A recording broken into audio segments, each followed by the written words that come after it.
Good morning students, all of you present here. आज हम लोग जो है सर्कल दैट मीन्स वृत्त के बारे में जो है अध्ययन करेंगे। तो सबसे पहले हम इसका जो है कुछ बेसिक देख लेते हैं, उसके बाद हम इसके क्वेश्चन आंसर पे चलेंगे, ठीक है ना। तो सबसे पहले देखो वृत्त, वृत्त होता क्या है। वृत्त बनाने के लिए तो सबसे जो मेन पॉइंट है, तो हमें एक उसका केंद्र का पता होना चाहिए, ठीक है ना। बिना केंद्र का जो है हम वृत्त नहीं बना सकते हैं। तो ये देखो, ये जो हम एक बिंदु से शुरू करके यहां से घुमा के हम यहाँ इसमें टच करते हैं, तो ये हमारा टोटल क्या कहलाता है, सरकमफेरेंस कहलाएगा। ये वृत्त का क्या कहलाएगा, सरकमफेरेंस, या यही इसका परिधि भी कहते हैं हिंदी में, ठीक है ना। ये इसका जो है परिधि या फिर परिमाप कहलाता है, परिधि या परिमाप, ठीक है ना। अब ये हमारा टोटल क्या हो गया, परिधि। बीच में एक क्या हो गया, ये हमारा सेंटर, यानी कि इसको बिंदु को डॉटेड करते हैं तो हम इसमें ओ लिख देते हैं, तो ये हमारा हो गया केंद्र। ये क्या कहलाएगा, केंद्र कहलाएगा। ये सर्कल हो गया, ये हमारा केंद्र। और केंद्र से होती हुई अगर कोई रेखा सर्कमफेरेंस को टच करती है तो ये हमारा कहलाएगा त्रिज्या, ठीक है। केंद्र से होती हुई अगर कोई रेखा सर्कमफेरेंस को टच करती है तो क्या कहलाएगा, त्रिज्या कहलाएगा। वंस अगेन हम फिर से क्या करते हैं, सर्कमफेरेंस बनाए।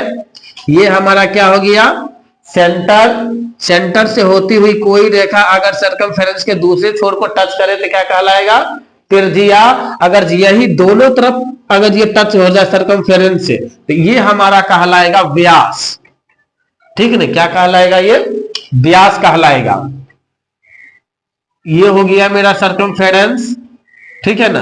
ये सेंटर हो गया, ठीक है ना। और सेंटर से होते हुए अगर ये लाइन एक सर्कमफेरेंस के एक छोर से दूसरे छोर तक अगर काटती है, ये हमारा क्या कहलाएगा, जीवा। ये क्या कहलाएगा, जीवा। इसको इंग्लिश में चॉर्ड बोलते हैं, कॉर्ड। ये हो गया जीवा।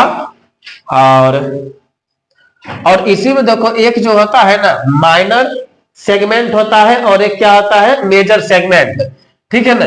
त्रिज्या खंड, त्रिज्या खंड पहले देखो, अगर ये छोटा वाला ये कट रहा है, ये सर्कल हो गया, ये सेंटर, ठीक है ना। अगर हम यहां से इसको कट करते हैं, ये हमारा जो है माइनर, माइनर कहलाएगा। क्या व्यास, अच्छा ये व्यास बोल सकता है, बस व्यास लिखा गया था, ठीक है। ये व्यास होगा, ठीक है ना। तो ये क्या हो गया हमारा माइनर सेगमेंट, इसको हम बोलते हैं माइनर सेगमेंट, माइनर सेगमेंट। और ये हमारा कहलाएगा major segment, major segment. Okay, यहां तक पहले राइट डाउन करो, फिर आगे हम बता रहे हैं। तो बोला का है नरे। चलो अब हम देखते हैं वृत्त का क्षेत्रफल। वृत्त का क्षेत्रफल, वृत्त का क्षेत्रफल क्या होता है, पाई आर स्क्वायर। पता है वृत्त का क्षेत्रफल क्या होगा, पाई आर स्क्वायर। और पाई का वैल्यू क्या होता है, 22/7 या 3.14, ठीक है। अब देखो वृत्त की परिधि, वृत्त की परिधि बराबर 2πr, ठीक है ना। अगर त्रिज्या दिया रहेगा, ठीक है ना, तो व्यास क्या हो जाएगा, 2 गुना त्रिज्या। तो व्यास का फॉर्मूला क्या हो जाएगा, व्यास 2 गुना त्रिज्या, यानी कि 2r। व्यास को इंग्लिश में, इंग्लिश के यानी कि डी लेटर से इंडिकेट किया जाता है, तो डी बराबर क्या हो जाएगा, 2r। अगर हमें डिस्टेंस जैसे कि व्यास दे दिया है, सिर्फ r पूछेगा, तो r क्या होता है, व्यास का आधा होता है। यहां लिखेंगे त्रिज्या बराबर व्यास बटा 2, यानी कि जितने व्यास रहेगा तो उसका आधा कर देंगे तो हमें त्रिज्या पता चल जाएगा, ठीक है। यहां तक राइट डाउन करो फटाफट, फिर क्वेश्चन आंसर पे चलते हैं। चलो अब जो है हम प्रश्नावली 15.3 पे चलते हैं। इसमें कहा गया निम्नलिखित त्रिज्याओं वाले वृत्तों की परिधि ज्ञात कीजिए, ठीक है ना। और यहाँ पे निर्देश दे दिया कि पाई का वैल्यू जो है हमें 22/7 ही यूज करना है, ठीक है ना। जब तक पाई का वैल्यू नहीं बोला जाए कि 3.14 यूज करने के लिए, तब तक हम पाई का वैल्यू जो है 22/7 ही यूज करेंगे, ठीक है ना। अब देखो इसका त्रिज्या दे दिया है, ठीक है ना। यहाँ पे क्या किया है, त्रिज्या, डेट मीन्स आर बराबर इतना दे दिया है 56 मिलीमीटर। हमें इसका परिधि निकालना है, तो क्या लिखेंगे, परिधि। तो परिधि बराबर फार्मूला अभी तुरंत पता है क्या होता है, 2 पाई आर। तो 2 इंटू पाई का वैल्यू 22/7 गुना आर का वैल्यू है 56। 7 से काटो, 7 8 56, यानी कि 2 गुना 22 गुना 8। अब इस सबको मल्टीप्लाई करके लिख लो, कितने होगा।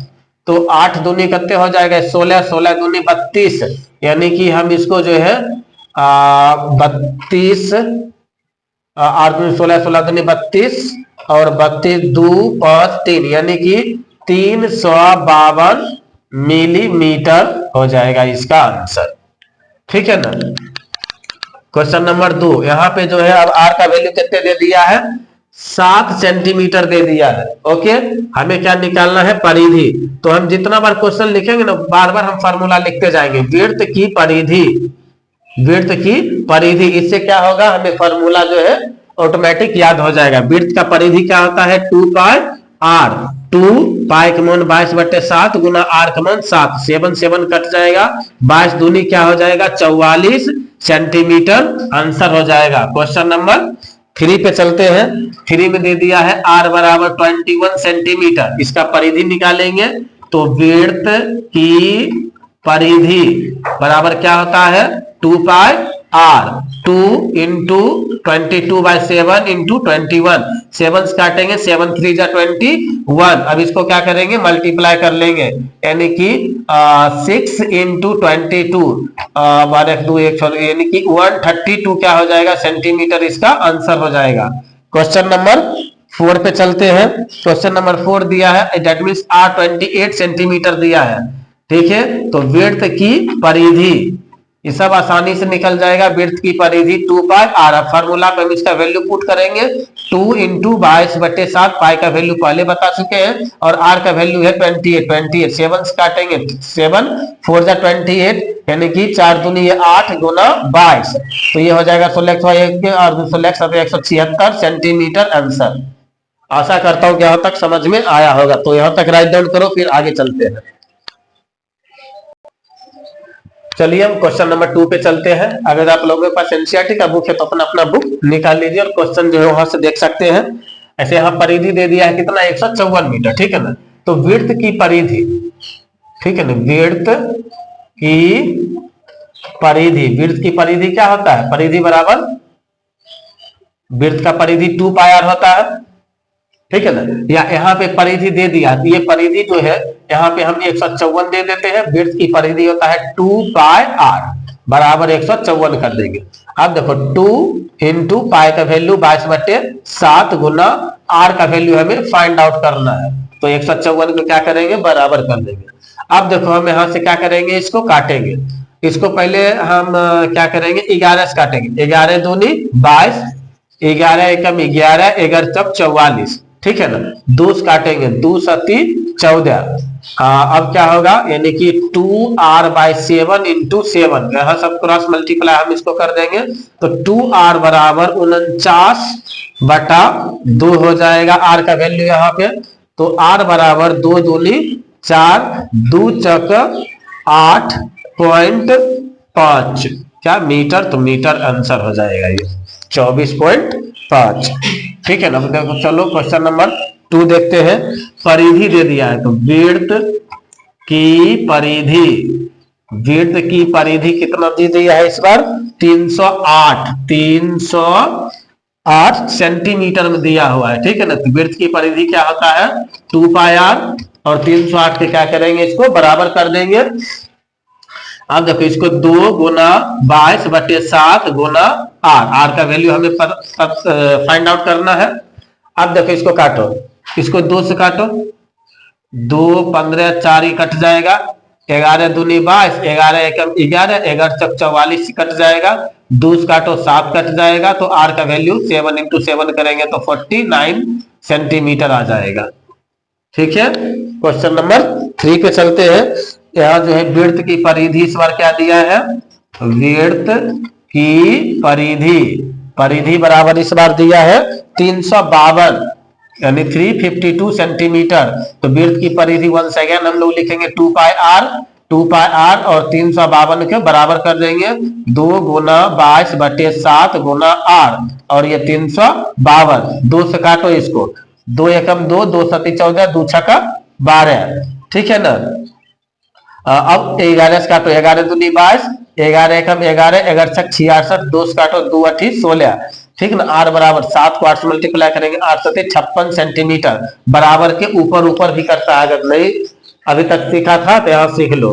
बराबर के ऊपर ऊपर भी नोमिनेटर कटेगा और डिनोमिनेटर कटेगा। कंडीशन क्या है बीच में, इक्वल टू का साइन रहना चाहिए। ठीक है, तो ये 3 नंबर भी हो गया। एक और 4 नंबर में 120 दिया हुआ है। चलो हम क्वेश्चन नंबर 4 पहले यहां तक राइट, ये वाला हो गया लिखा हुआ, ये मिटा दे। ठीक है, चलो ये मिटा देते हैं तब तक।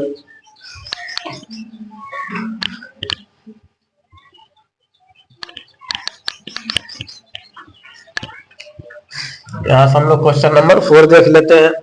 विड्थ की परिधि, विड्थ की परिधि कितना दे दिया इस बार, 220 मीटर दे दिया है। तो विड्थ की परिधि क्या होता है, 2 पाई आर 220, 2 गुना 22/7 गुना आर का वैल्यू तो हमें निकालना ही है। अब देखो 22 दहे के 200 कट जाएगा, 5 से काटेंगे 5, 2 5 से 10 कट जाएगा, और ये 7 इधर होगा, क्या होगा मल्टीप्लाई, यानी कि r/7 बराबर 5 है ना, तो इसको क्रॉस मल्टीप्लाई कर देंगे तो r बराबर 35 सेंटीमीटर क्या हो जाएगा, हमारा आंसर हो जाएगा ये। Got it. यहाँ तक राइट डाउन करो, फिर आगे हम बताते हैं। चलो अब हम लोग क्वेश्चन नंबर 3 पे चलते हैं। ठीक है ना। कहता है निम्नलिखित आकृतियों की परिमिति ज्ञात कीजिए। यहाँ जो आकृति दिया गया है इसका क्या करना है हमें, परिमिति। तो पहले तो ये अर्धवृत्त दे दिया है, ठीक है ना, अर्धवृत्त दे दिया है, ये ओ दे दिया है, और यहां से लेके ये जो है हमारा 7 सेंटीमीटर दे दिया है। एक तो आकृति ये है, 2 नंबर में जो है आकृति बना हुआ ये है हम लोगों का इस तरीका से, ये आकृति ये हो गया, ये हो गया, और ये एक ये आकृति है, और 3 नंबर में जो है हमने ये आकृति दिया हुआ है, गोल नहीं हुआ ना, कोई बात नहीं, हमें तो परिमिति निकालना है। 7 सेंटीमीटर ये दे दिया है, और इसमें जो है ये 14 सेंटीमीटर दे दिया है, ये भी 14 सेंटीमीटर दे दिया है, ये भी 14 सेंटीमीटर, और ये भी 14 सेंटीमीटर दे दिया है। ठीक है, तीनों फिगर का जो है हमें क्या निकालना है, परिमिति निकालना है। ठीक है ना। तो सबसे पहले हम देखेंगे अर्धवृत्त, ये क्या दिख रहा है, अर्धवृत्त दिख रहा है ना, तो अर्धवृत्त की परिमिति, ठीक है ना, अर्धवृत्त की परिमिति बराबर क्या होता है, पहले देखो वृत्त का अगर जब पूरा हम परिमिति निकालेंगे तो 2 पाई आर होता है, 2 पाई आर होता है, तो इसका आधा अगर हम कर देते हैं तो आधा परिमिति ये निकल गया। लेकिन हमें तो ये भी चाहिए ना, परिमिति का मतलब होता है टोटल एरिया जितना ये कवर कर रहा है सारा, इसका क्या कहलाता है, परिमिति कहलाता है। तो 2 पाई आर हो जाएगा, प्लस यहां से लेकर के बोले थे केंद्र से होकर के जो अगर सरकमफेरेंस में रेखा टच करता है तो ये 1 आर हो गया, और यहां से ये भी 1 आर हो गया, तो आर आर ये 2 आर हो गया। ठीक है ना। अब हम क्या करेंगे, इसका वैल्यू पुट कर देंगे, 2 इंटू पाई का वैल्यू होता है 22, 1 मिनट। अब देखो ये जो है 2 2 1 कट सकता है ना, यहाँ पे यह काट दिए, बचा क्या, पाई आर, तो पाई का वैल्यू 22/7 गुना आर का वैल्यू है 7, प्लस 2 इंटू आर का वैल्यू क्या है 7। अब 7 7 कट गया, 22 प्लस 7 दूनी 14 के ऐड कर देंगे 6, इतना सेंटीमीटर आंसर हो जाएगा। यानी कि पहला का तुम्हारा आंसर जो है निकल गया 3 का 1। अब 3 का जो है क्वेश्चन नंबर 2, इसका परिमिति कैसे निकालेंगे, देखो ये भी तो एक अर्धवृत्त ही दिख रहा है, ठीक है ना, ये भी क्या है, एक अर्धवृत्त ही दिख रहा है। अगर जो हम इसका सिर्फ परिमिति निकाल लेते हैं और इसका परिमिति निकाल के 1 2 3 4 है, एक निकाल कर अगर हम 4 से मल्टीप्लाई कर देंगे तो पूरा आकृति का परिमिति हमें पता चल जाएगा, ठीक है ना। तो इसका परिमिति कैसे निकालेंगे, अर्धवृत्त का परिमिति यही वाला सेम फार्मूला लिखेंगे। अर्धवृत्त की परिमिति, अर्धवृत्त की परिमिति क्या होता है, 2 पाई आर बटा 2 प्लस 2r, इसी पे बनेगा 22/7 गुना, अब देखो ये यहां से यहां तक दिया है, कि डी दे दिया है, डी बराबर करते हैं 14 सेंटीमीटर, तो आर बराबर क्या होता है d/2, यानी कि 14/2 से काट देंगे तो बराबर 7 सेंटीमीटर होगा, ठीक है ना। तो यहाँ 22/7 गुना 7 प्लस 2 गुना 7, 7 7 कट जाएगा, 22 गुना 14 ना, 22 गुना 14 करेंगे तो फिर तो 36 ही आ जाएगा, तो 36 आगे हो रहा है, 1 मिनट रुको। देखो हमें इसका परिमिति निकालने के लिए करना होगा, जैसे कि ये सबका डिस्टेंस यहां से शुरू करेंगे, सिर्फ ये और ये और ये ऐसे होते हुए हमें इस सभी का डिस्टेंस निकालना है, ठीक है ना। तो अर्धवृत्त की परिमिति है जो हम ये 2r ऐड इसमें नहीं करेंगे, क्यों नहीं करेंगे, क्योंकि हमें इसका डिस्टेंस नहीं पता करना है, हमें सिर्फ जो ये आकृति जो फुल टाइप का बना है सिर्फ ये पता कर लेंगे, तो यहां से लेकर टोटल का डिस्टेंस हमें पता चल जाएगा। तो 2 पाई r करेंगे तो ये कितने हो गया, 22 हो गया। अब देखो ऐसा ऐसा कुल क्या हुई, 1 2 3 4 है ना, ठीक, तो इसको हम 4 से मल्टीप्लाई कर देंगे तो 88 सेंटीमीटर क्या हो गया हमारा, ये आकृति की परिधि हो गया, अर्धवृत्त में आकृति की परिधि, ठीक है ना, ये हमारा आकृति की परिधि फाइनली आ गया। और यह देखो 3 नंबर में जो है फिर से क्या किया, अर्धवृत्त दिया है, तब अर्धवृत्त की परिमिति निकालेंगे, अर्धवृत्त की परिमिति, परिमिति बराबर क्या होता है 2 पाई r, ये तो वृत्त का परिमिति हो गया, ठीक है ना, ये क्या हो गया वृत्त, अर्धवृत्त थोड़ी नहीं तो पूरा वृत्त है, तो वृत्त की परिधि 2 पाई r होता है, 2 इंटू 22/7 गुना r का वैल्यू 7 दे दिया, कट गया 44 सेंटीमीटर आंसर। आशा करता हूं कि समझ में आया होगा, राइट डाउन करो फटाफट। ठीक है, हम लोग अब क्वेश्चन नंबर 4 पे चलते हैं। क्वेश्चन नंबर 4 में बोल रहा है निम्नलिखित व्यास वाले वृत्तों की परिधि ज्ञात करने, हमें क्या ज्ञात करना है, वृत्त की परिधि, दिया क्या हुआ है व्यास, व्यास, व्यास को हम इंग्लिश में डी लेटर से इंडिकेट करते हैं, डी बराबर दे दिया हमें 14 सेंटीमीटर, तो आर निकल जाएगा d/2, यानी कि 14/2, 2 सती 14, तो आर का वैल्यू कितने आ गया 7 सेंटीमीटर। अब हमें वृत्त का परिधि चाहिए, ठीक है ना, वृत्त की परिधि, वृत्त की परिधि क्या होता है 2 पाई r, 2 इंटू 22/7 गुना 7, कट गया, यानी कि 44 सेंटीमीटर क्या हो गया आंसर हो गया। ये था 4 का 1 नंबर। 4 का 2 नंबर में देखो अब d इक्वल टू कितने दे दिया है 28 सेंटीमीटर, तो r बराबर क्या हो जाएगा d/2, यानी कि 28/2, ये कट जाएगा 14 टाइम्स में, r का वैल्यू कितने आ गया 14 सेंटीमीटर। फिर से लिखेंगे वृत्त की परिधि, वृत्त की परिधि बराबर क्या होगा 2 पाई r, 2 इंटू 22/7 इंटू r का वैल्यू 14, 7 से काटो 7 दूनी 14, 2 दूनी 4, दूनी 8, 4 दूनी 8 सेंटीमीटर क्या हो गया answer. Question number 3, question number 3 में d इक्वल टू कितने दे दिया है 56 सेंटीमीटर, r बराबर होता है d/2, ठीक है ना, 56/2, यानी कि 2 दूनी 4, 2 8 16 सेंटीमीटर, r का वैल्यू कितने आ गया 28 सेंटीमीटर। फिर से लिखेंगे अब वृत्त की परिधि, वृत्त की परिधि, वृत्त की परिधि बराबर क्या होता है 2 पाई r, 2 इंटू 22/7 इंटू r, 28, 7 से काटेंगे 7 चौक 28, 4 दूनी 8 गुने 22, 8 दूनी 16, 1 8 दूनी 16, 17 सेंटीमीटर क्या हो जाएगा आंसर। एक लास्ट है क्वेश्चन नंबर 4, यहाँ पे d इक्वल टू दे दिया है 42 सेंटीमीटर, 42 सेंटीमीटर, तो r बराबर क्या होता है d/2, यानी कि 42/2 से काट देंगे तो 21 सेंटीमीटर। फिर से लिखेंगे वृत्त की परिधि, वृत्त की परिधि बराबर क्या होता है 2 पाई 8 2 इंटू 22/7 इंटू आर का वैल्यू 21 7 काटेंगे 7 3 जा 21 3 दूनी 6 गुने 22 कितने हो जाएगा 6 दूनी 12 के 2 6 दूनी 12 के 13 सेंटीमीटर आंसर। आशा करता हूं समझ में आया होगा। अगर नहीं समझ में आया तो वीडियो को फिर से देखो, ठीक है। हम मिलते हैं अगले वीडियो में।